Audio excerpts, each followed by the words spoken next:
that thing shows up twice a year. So it's always in this kind of the spring equinox and then the fall equinox. That's like the sun ends up at the same angles and produces that cool shadow. The cougar shadow. Yeah. Cool. Very cool.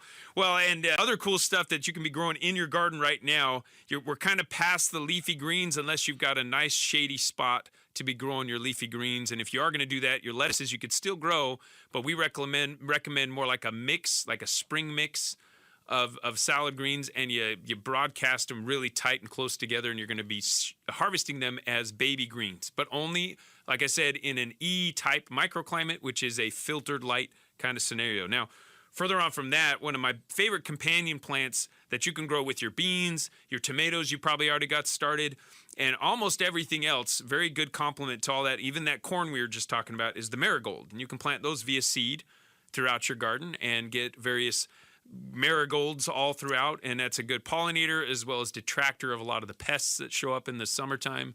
So marigold is a great one to be growing right now.